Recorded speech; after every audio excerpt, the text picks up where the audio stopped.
So today is Monday, November 16th, and here's what I got done over the last couple weeks here. I got a build assist customer, so my time is split now, so my progress has slowed down just a bit. But I've been coming in here nights and weekends to keep the progress flowing.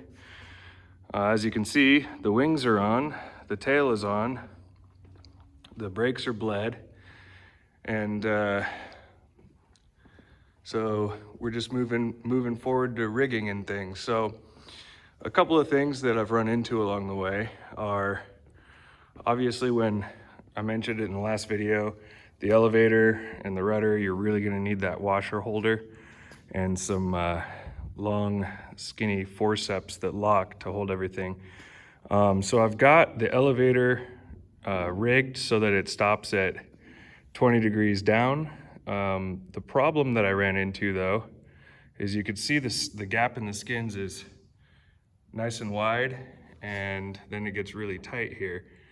And it's the exact same on both sides. So nice and wide, and then it gets really tight at the end. And the problem is I don't get full elevator deflection.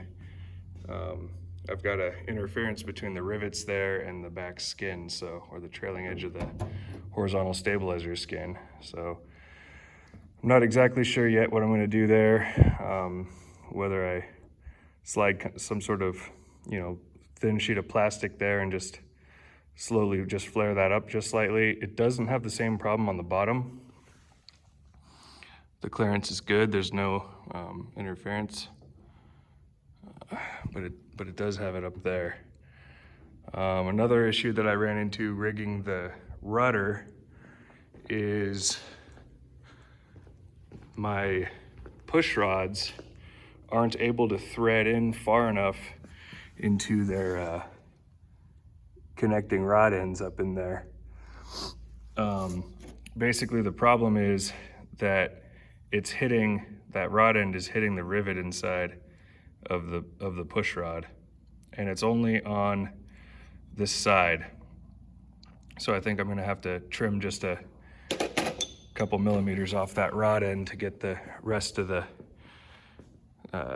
tightness I need on that push rod to get those rudder cables to get the attention that they need. It's right there though, so just a little bit of a trim and we'll be good to go. When you bleed the brakes, I used this pressurized brake bleeder, and I highly recommend using something like that. Basically, I connected it before the wings were on just for ease of access, and now that the wings are on, I see that it would have been pretty easy to get to at this stage still without the flaps on. But basically you connect that to the bleeder there at the bottom of the brake, and you build up pressure in the tank. And what I did was I locked my emergency brake, so this way, and then so I'm tired and hungry, so forgive the stuttering and things, but loosening that brake bleeder, and of course this one's loosened where you're applying the brake fluid, it pushes it up and it won't allow it to move forward through your master cylinder or anywhere past that T. So basically it bleeds straight out there, and then with the pressure on, as soon as it started coming out, I shut it off. And then leaving the pressure on, you go and open up your parking brake, and then it allows the fluid to push up through the front.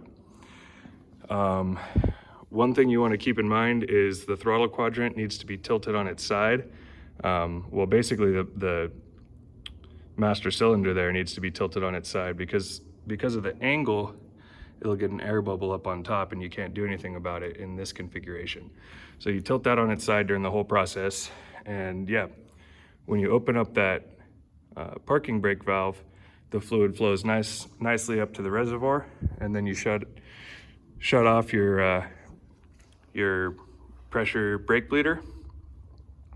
And then I just cleared it all out one more time with the pressure to the whole system. I shut the parking brake off again, and then just bled it one more time through the legs, and a bit more air came out.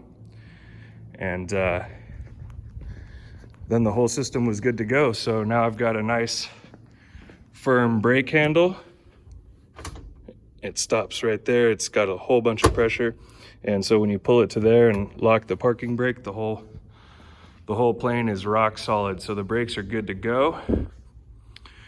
And the wings are on. The wings are a definite chore. It's a 2-person job. I use these cheap Harbor Freight. Well, they're actually not even that cheap, but anyway, I call it cheap because it's from Harbor Freight. And I just use these 2 lift jacks, and of course they're made to have a handle. They're like a lifting cart, and you just leave the handle on the ground and jacked up the tip. I still don't have my landing light lens in there, and the root, and that way you can kind of, you know, keep your adjust the lift jacks as you need to get the wing at the right angle. And then it takes a good amount of force from the tip of the wing here inward to get the spar to slide, and just kind of rocking it up and down slightly, and it works in, you know, with a decent little bit of force. But and then getting your bolts through, getting the bolts through is another challenge. I'm sure everybody's seen the Mojo Grip video with Jean pounding them through with the hammer. It's pretty much what's required. So yeah, I think that's the update for the week, and or for the last 2 weeks.